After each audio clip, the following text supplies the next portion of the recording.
तुम उन बातों पर ध्यान दो जो बातें मैं तुमसे करता हूँ। तुम उन बातों पर मन लगाओ जिन बातों को मैं तुम्हें सिखाता हूँ। तुम उन बातों पर ध्यान करो जिन बातों की शिक्षा मैं तुम्हें देता हूँ।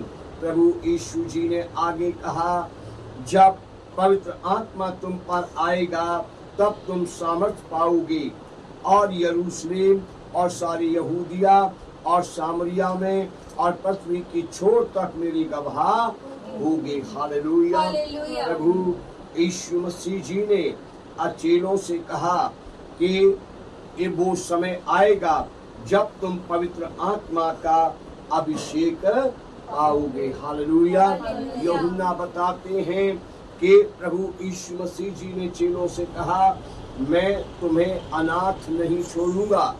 यूहन्ना बताते हैं प्रभु यीशु मसीह जी ने चेलों से कहा, जब मैं पिता के पास जाऊंगा तो पिता से प्रार्थना करूंगा कि पिता तुम्हें एक सहायक देगा। हालेलुया।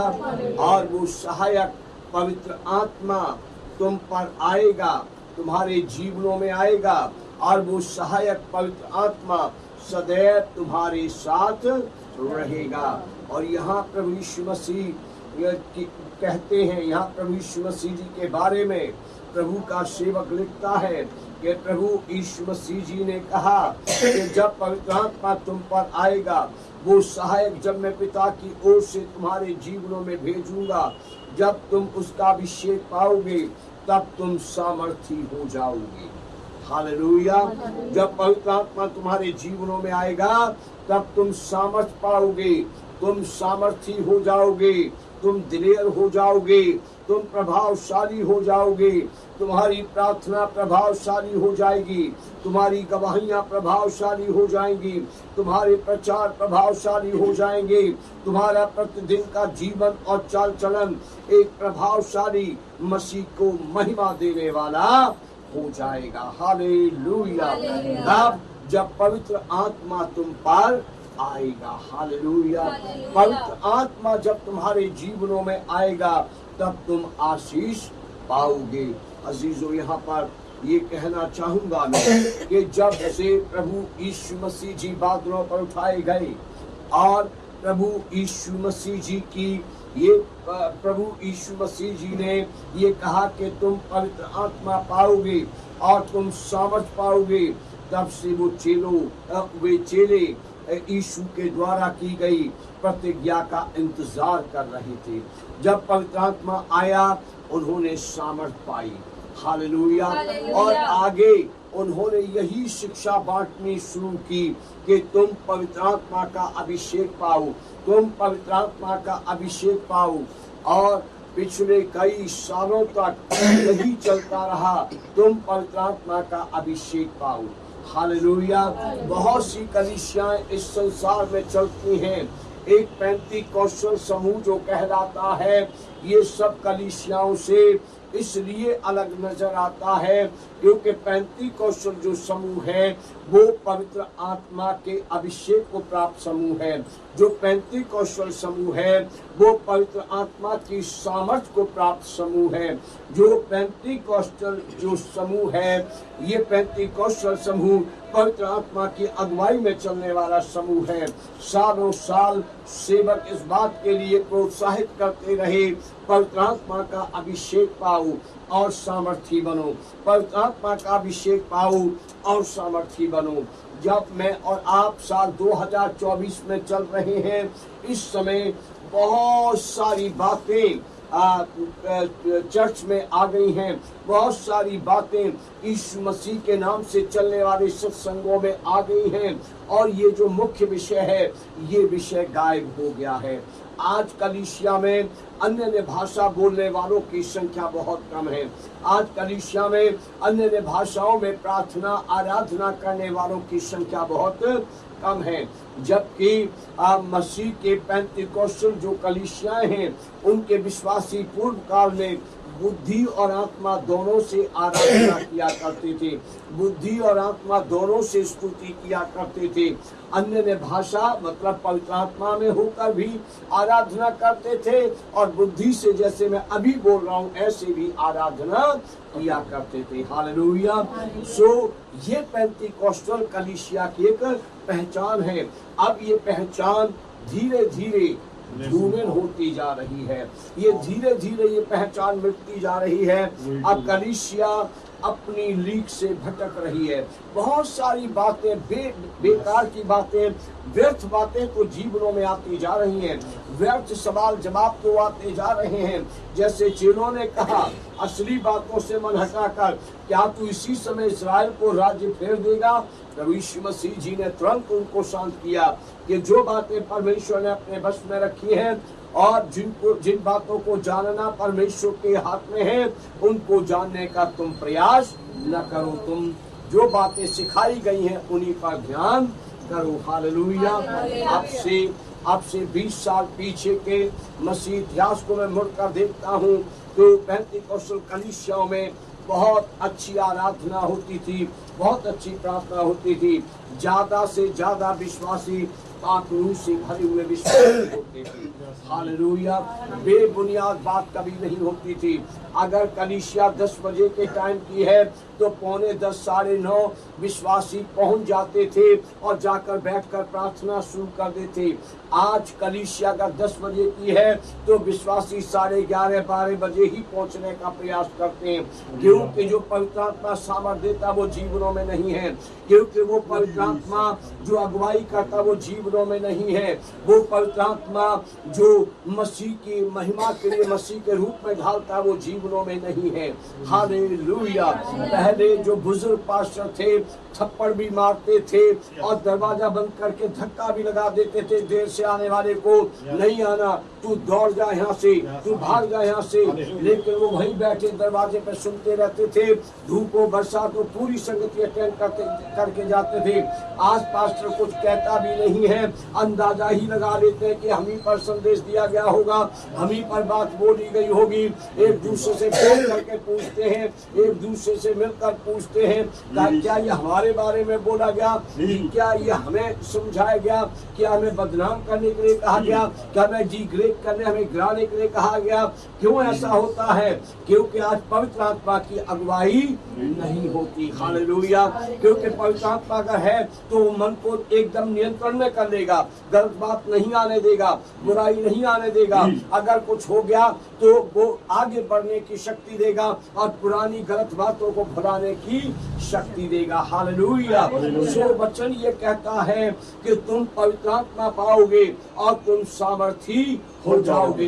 हर बात में विजयी होने के लिए सामर्थी हो जाओगे। केवल दुष्ट आत्माएं निकालने के लिए ही नहीं, केवल भविष्यवाणियां करने के लिए नहीं, मसीह के अच्छे अनुयायी बनने के लिए तुम कामयाब हो जाओगे। हालेलुया। मैं इस बात को देखता हूँ कि 20 साल पहले कलीसिया हालेलुया पासवान की अगुवाई में चलती थी, परमेश्वर की अगुवाई में चलती थी, लेकिन आज कलीसिया कोशिश करती है कि किसी तरीके से पासवान को हम कंट्रोल में करें और ये हमारी अगुवाई में चलने लग जाए। हालेलुया। क्यों? क्योंकि आज पवित्र आत्मा का अभिषेक कलीसियाओं में कम हो गया है। प्रभु यीशु मसीह ने बार बार समझाया, मांगो तो तुम्हें दिया जाएगा। मांगना सीख गए, मांगना सीख गए नितेश बेटे, रोटी मांगना सीख गए, सोना मांगना सीख गए, चांदी मांगना सीख गए और घर मांगना सीख गए, गाड़ियां मांगना सीख गए और खेत मांगना सीख गए, तरक्की मांगना सीख गए, विदेश में घर बनाना मांगना सीख गए, सारी दुआएं करना सीख गए। लेकिन जहाँ ये दुआ यीशु मसीह ने सिखाई है कि मांगो तो तुम्हें दिया जाएगा, ढूंढो तो पाओगे, खटखटाओगे तो खोला जाएगा, तुम बुरे होकर अपने बच्चों को अच्छी वस्तुएं देना जानते हो तो तुम्हारा स्वर्गीय पिता तुम्हें क्यों नहीं देगा? वह आखिरी शब्दों में लिखा है, तुम्हारा स्वर्गीय पिता मांगने वालों को पवित्र आत्मा क्यों नहीं देगा? ये नहीं मांगेंगे। हालेलुया। पवित्र आत्मा मांगते हुए मैंने नहीं पाता दुआएं। जब बाहर सभाएं होती हैं मैं किसी की ऊंची आवाज ऐसी नहीं सुनता। अभी तक मुझे पवित्र आत्मा का अभिषेक नहीं मिला, मुझे पवित्र आत्मा का अभिषेक दो। हालेलुया। अभी तक ये नहीं सुना, प्रभु पवित्र आत्मा का अभिषेक आपने मुझे दिया, मुझे अन्य भाषाओं की बोली दो, मैं अन्य भाषाओं में बोल सकूं, मुझे शब्द दो। मैंने ये कहते किसी को पुकारते और किसी की आंखों से आंसू निकलते नहीं देखा है, पर हाँ सोने चांदी के लिए मैंने आंसुओं से दुआ होते हुए सुना है, देखा है। और अच्छे घर के लिए उपवास रखकर मैंने आंसुओं पर दुआ करते हुए सुना है, और मैंने शिकवा करते भी सुना है। उसको घर दे दिया, उसकी बेटी की शादी बड़े घर में करा दी, मुझे आज तक क्या दिया है, लेकिन पाक रूह के लिए शिकवा करते कभी नहीं सुना। खुदा मुझ में क्या कमी है, मुझ में क्या गलती है, तूने प्रतिज्ञा मेरे जीवन में यीशु जी अभी तक पूरी क्यों नहीं की, तूने मुझे पाक रूह क्यों नहीं दिया। हालेलुया। सिस्टर सीमा, सच्चे लोग, सच्चे मन से मांगने वाले लोग पानी में डुबकी का बपतिस्मा बाद में लेते थे, पहले पवित्र आत्मा से भर जाते थे, अन्य भाषाएं बोलने लगते थे। हमारे पास प्रसाद मसीह ने, इनके घराने ने पानी में डुबकी का बपतिस्मा बाद में लिया था, पहले पवित्र आत्मा का अभिषेक इन्होंने पाया, पवित्र आत्मा की आग इन्होंने पाई, अन्य भाषाएं इन्होंने पाई, पानी का बपतिस्मा पाया। हालेलुया। आज तो पानी का बपतिस्मा भी हो गया है, तौबा किए भी 10-20 साल हो गए पर नहीं मिला, क्योंकि प्रभु का वचन एक जगह कहता है तुम्हें इसलिए नहीं मिला क्योंकि तुम मांगते नहीं हो। ये चेले लगातार जब से प्रभु यीशु मसीह कहकर बादलों पर उठाए गए, लगातार ये मंदिर में खित्ते होते थे। फिर एक कोठरी इन्होंने ले रखी थी, उस कोठरी में खित्ते होते थे और लगातार कहते थे प्रभु अपनी प्रतिज्ञा पूरी कर, प्रभु अपनी प्रतिज्ञा पूरी कर, प्रभु पाक रूह भेज, प्रभु पाक रूह भेज। क्योंकि वो जानते थे प्रभु यीशु ने कहा है जब पवित्र आत्मा तुम पर आएगा तब तुम सामर्थी हो जाओगे। हालेलुया। किसी बात का डर तुम्हें नहीं होगा, किसी बात का भय तुम्हें नहीं होगा। हालेलुया। देखिए ये चेले जब यीशु जी को पकड़वाया गया डर गए थे, जैसे यीशु पर हाथ डाला चेले भाग गए थे। हालेलुया। बाइबल में एक सुसमाचार में लिखा है कि एक को पकड़ने के लिए सिपाही ने हाथ डाला, पता नहीं कुर्ता पहना था, पता नहीं नंगे बदन पर शॉल ओढ़ रखी थी, वो कपड़ा सिपाही के हाथ में रह गया और वो नंगे बदन भाग गया। उसने ये भी कोशिश नहीं की मेरा कपड़ा तो दे दो। पतरस कहता था मैं तेरे साथ मरने और जीने के लिए तैयार हूँ, लेकिन जब कहा गया तू भी तो इसके साथ था, 3 बार कहा मैं नहीं जानता, मैं नहीं जानता, मैं नहीं जानता। लेकिन मैं आपको ये बता रहा हूँ जब पवित्र आत्मा का अभिषेक आया तो वही पतरस लाखों की भीड़ में खड़ा हो गया और जान की परवाह नहीं की, सैनिकों की गिरफ्तारी की परवाह नहीं की, जिन्होंने रब्बी यीशु को क्रूस पर चढ़ाया उनकी परवाह नहीं की। उसने खड़े होकर क्रूस का संदेश सुनाया और 3000 लोगों को एक दिन 3-4 घंटे के अंदर अंदर बपतिस्मा दिया। हालेलुया। विरोधियों से नहीं डरा, राजा से नहीं डरा, सिपाहियों से नहीं डरा, क्योंकि पवित्र आत्मा जब आया वो सामर्थी हो गया। रिश्तेदारों का डर नहीं, पड़ोसियों का डर नहीं, पिलातुस का डर नहीं रहा, हेरोदेस का डर नहीं रहा, सिपाहियों की गिरफ्तारी का डर नहीं रहा, क्याफा याजक का डर नहीं रहा, किसी का भी डर नहीं रहा। ये पकड़ेंगे, ये बैत लगाएंगे, ये कोड़े लगाएंगे, ये जेल में डाल देंगे, ये क्रूस पर ठोक देंगे, ये फांसी पर चढ़ा देंगे, किसी का डर नहीं रहा, क्योंकि जब पाक रूह उनके जीवनों में आया वे सामर्थी हो गए। हालेलुया। पेंतीकोस्त का दिन, हालेलुया। पेंतीकोस्त लोगों में पेंतीकोस्त का दिन मनाया जाता है। ये पेंतीकोस्त का दिन वो दिन है जब यीशु जी की ये प्रतिज्ञा पूरी हुई, मैं तुम्हें सहायक दूंगा।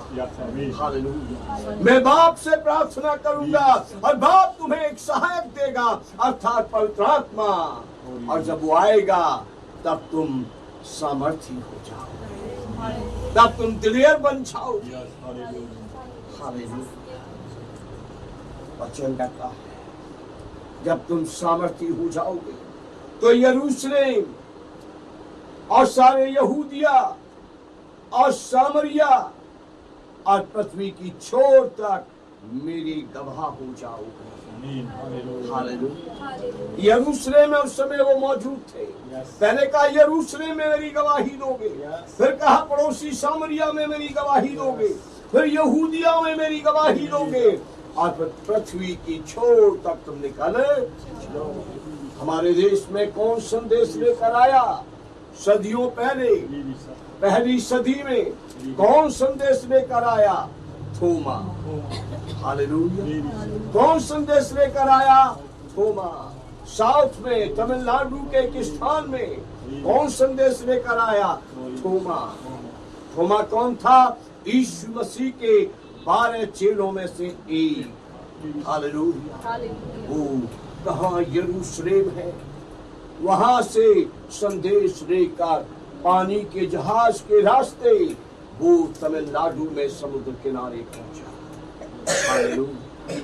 और उसने तमिलनाडु से भारत में सुसमाचार शुरू किया, सुसमाचार का आरंभ किया। वही जिनको कहा गया पहले तुम यरूशलेम में, फिर तुम सारे यहूदिया में, फिर तुम सारे सामरिया में, फिर पृथ्वी की छोर तक मेरी गवाह होगी। ऐसे ही चीजें अलग अलग दिशाओं में फैल गई और पूरे संसार में यीशु जी का सुसमाचार चला गया। प्रभु के पाकरू ने उन्हें दिलियर बनाया। प्रभु के पाकरू ने उन्हें व्यर्थ बातों से दूर रखा। हालेलुया। पवित्र आत्मा से भी दिया गया कि ये व्यर्थ बातों से दूर रहे, अच्छी बातों में ये रहे, अच्छे उद्देश्य में लगे रहे, जैसे प्रभु यीशु जी लगे रहे। रोमी 8 में लिखा, यह कहकर वह उनके देखते देखते ऊपर उठा लिया गया और बादल ने उसे उनकी आंखों से ढांप लिया। उसके जाते समय जब वे आकाश की ओर देख रहे थे तो देखो, 2 पुरुष यानी 2 स्वर्गदूत श्वेत वस्त्र पहने हुए उनके पास आ खड़े हुए और उनसे कहा, हे गलीली पुरुषों, तुम क्यों खड़े आकाश की ओर देख रहे हो? यही यीशु जो तुम्हारे पास से स्वर्ग उठा लिया गया है, जिस रीति से तुमने उसे स्वर्ग को जाते देखा है, उसी रीति से वह फिर आएगा। हालेलुया। परमेश्वर की महिमा, परमेश्वर। हालेलुया। स्वर्गदूतों ने कहा कि आप बादलों की ओर न ताकते, अब ये अभी नहीं, लेकिन एक दिन ये अवश्य बादलों पर फिर आएंगे। हालेलुया। चेले, जैसा हमने लूका की पुस्तक में पढ़ा, इस संदेश को पाकर दंडवत करके बड़े आनंद से यरूशलेम को वापस आ गए और वहां इकट्ठे होकर प्रार्थना करने लगे। आइए हम 2 अध्याय की पहली आयत से आगे को ध्यान करें। जब पेंतेकोस्त का दिन आया, हाँ जी, तो वे सब एक जगह इकट्ठे थे। जब पेंतेकोस्त का दिन आया, मैंने बताया गुड फ्राइडे हम मनाते हैं कि यीशु जी क्रूस पर हमारे लिए कुर्बान हुए। ईस्टर हम मनाते हैं कि यीशु जी मुर्दों में से तीसरे दिन जी उठे। हालेलुया। फिर यीशु जी 40 दिन लगातार चेलों से बातचीत करते रहे, शिक्षा देते रहे, उन्हें स्थिर और मजबूत करते रहे। 40वें दिन वो बादलों पर उठा लिए गए, जो अभी हमने लूका में पढ़ा, प्रेरितों के काम पहले अध्याय में पढ़ा। हालेलुया। तीसरी बात या चौथी बात, हम पेंतेकोस्त का दिन भी पेंतीकोस्त लोग सेलिब्रेट करते, याद करते हैं। ये वो दिन है जिस दिन प्रतिज्ञा पूरी हुई और पाक रूह चेलों पर उतरा। हालेलुया। पढ़े फिर से, जब पेंतेकोस्त का दिन आया तो वे सब एक जगह इकट्ठे थे। हालेलुया। जिस दिन से यीशु जी बादलों पर उठा लिए गए, वे एक कोठरी में इकट्ठे होते थे और मिलकर प्रार्थना करते थे। और समय पर जो समय होता था, उस समय आराधनालय में भी जाते थे, फिर वापस कोठरी में आ जाते थे और वो इकट्ठे होकर सब मिलकर कोठरी में प्रार्थना किया करते थे। ऐसा भी प्राचीन जनों से शिक्षा पाई है मैंने कि वो फर्स्ट फ्लोर पर अटारी थी, वो अटारी पर जमा हुआ करते थे। हालेलुया। एकाएक आकाश से बड़ी आंधी की सी सनसनाहट का शब्द हुआ और उससे सारा घर जहां वे बैठे थे गूंज गया। हालेलुया। और उन्हें आग की सी जीभें फटती हुई दिखाई दी और उनमें से हर एक पर आ ठहरी। वे सब पवित्र आत्मा से भर गए और जिस प्रकार आत्मा ने उन्हें बोलने की सामर्थ्य दी वे अन्य अन्य भाषा बोलने लगे। हालेलुया। परमेश्वर की महिमा, परमेश्वर की स्तुति हो कि पेंतेकुस्त के दिन प्रभु यीशु जी की प्रतिज्ञा पूरी हुई और चेले जिस जगह इकट्ठे हुए वो सारी जगह पवित्र आत्मा की सामर्थ्य से एकाएक आकाश से बड़ी आंधी जैसी सनसनाहट का शब्द उन सब चेलों को सुनाई दिया और जिस जगह में वो इकट्ठे थे वो सारा घर उस आवाज से गूंजने लगा, या कहूं कि उस घर में वो सनसनाहट की आवाज गूंजने लगी जैसे तेज आंधी की सनसनाहट होती है, जैसे तेज तूफान चलता है, पेड़ों को चीरकर, खंभों दीवारों को चीरकर तो एक सनसनाहट होती है तेज, वैसी ही वो पूरे कमरे में, पूरे घर में जहां पर वो सब चेले इकट्ठे थे वहां पर वो भर गई और वो सारा कमरा गूंजने लगा। तभी क्या नजर आया कि आग की सी जीभें फटती हुई दिखाई दी और उनमें से हर एक पर आ ठहरी। हालेलुया। आग के फव्वारे से, हालेलुया, आग के फव्वारे से, आग की लपटें जैसे हम निकलते देखते हैं पतली पतली जीभ नुमा, ऐसी आकर एक एक चेले के सिर के ऊपर ठहरती दिखाई दी। हालेलुया। मान लो जैसे गुड़ाई में बैठे तो एक दूसरे को आमने सामने वाले को देख रहे हैं तो सामने वाला अपने सामने वाले के ऊपर पवित्र आत्मा की आग को उतरते और ठहरते हुए देख रहा था। हालेलुया। उन्हें वो पवित्र आत्मा आग के शान में नजर आ रहा था। एक साइन था जब यीशु जी ने यरदन नदी में बपतिस्मा लिया, सफेद कबूतर के रूप में पवित्र आत्मा उतरा और यूहन्ना ने कहा मैंने पाखरू को उतरते और इस पर ठहरते हुए देखा। हालेलुया। एक साइन आग के रूप में पेंतेकुस्त के दिन हुआ जब चेलों ने एक दूसरे अपने साथी के ऊपर आग के रूप में पवित्र आत्मा को आते और ठहरते देखा। हालेलुया। परमेश्वर की महिमा, परमेश्वर की स्तुति, परमेश्वर की प्रशंसा हो। जब आग उन पर ठहर गई वे सब पवित्र आत्मा से भर गए। हालेलुया। और जिस प्रकार पवित्र आत्मा ने उन्हें बोलने की सामर्थ्य दी वे सब अन्य भाषा बोलने लगे। हालेलुया। अन्य भाषा का मतलब पंजाबी की जगह मराठी बोल रहा है, मराठी भूलकर मलयालम बोल रहा है, मलयालम छोड़कर वो हरियाणवी बोल रहा है। इस प्रकार से सब अलग अलग भाषा बोलने लगे। हालेलुया। ऐसी भाषा जो मनुष्य तो नहीं समझता लेकिन पवित्र आत्मा समझता है। ऐसी भाषा जो मनुष्य तो, शारीरिक मनुष्य तो नहीं समझता लेकिन परमेश्वर समझता है। लोगों ने तो जब ये भाषा बोलते हुए सुना तो वो घबरा गए और उन्होंने मेला लगा लिया, सब अपने काम भूल गए और चेलों के चेहरे को ताकने लगे, अरे इन्हें क्या हुआ, ये क्या कर रहे हैं, ये क्या बोल रहे हैं। हालेलुया। लेकिन ये काम परमेश्वर का काम था। किसी ने तो ये भी कहा कि इन सब ने सुबह सवेरे चढ़ा ली। कईयों ने कहा इन्होंने तो सुबह सुबह दूध नहीं पिया, जूस नहीं पिया, लस्सी नहीं पी, इन्होंने तो सुबह सुबह भाई मदिरा पी ली। ये सुबह सुबह इतनी पी बैठे कि अब अपने आपे में नहीं है, ये बकबक कर रहे हैं। और इसका भी जवाब संत पौलुस पतरस ने दिया। हालेलुया।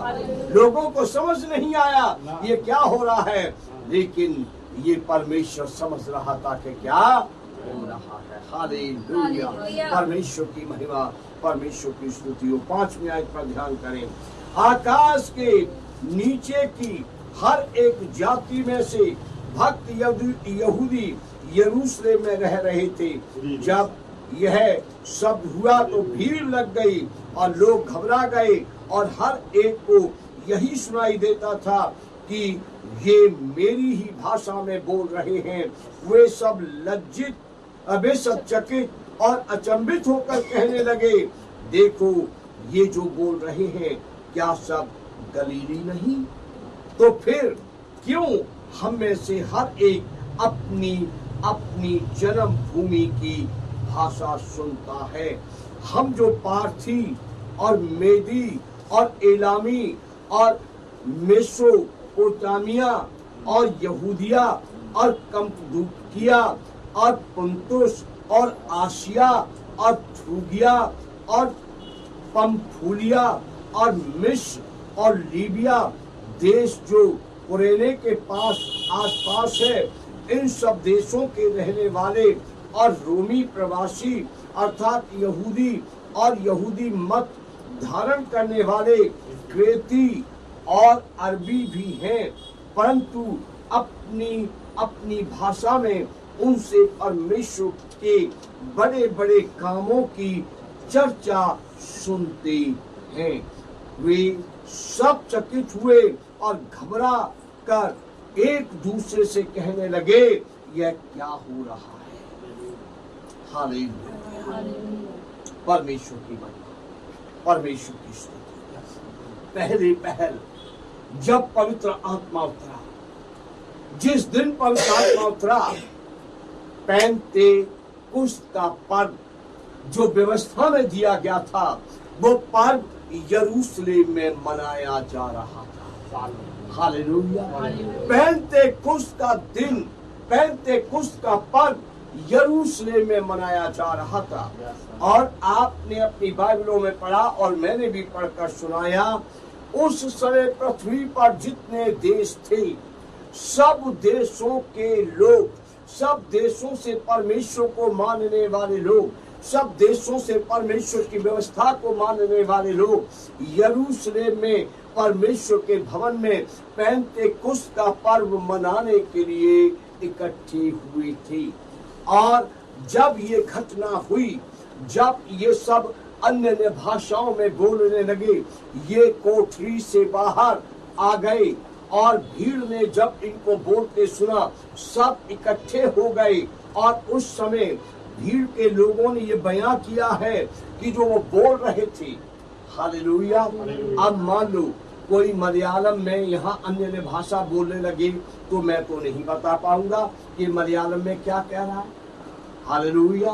अब कोई मान लो यहाँ पर बैठे बैठे अभी अभी मणिपुरी भाषा में प्रार्थना करने लगे पवित्र जगवाई में, मैं तो नहीं बता पाऊंगा ये क्या कर रहा है।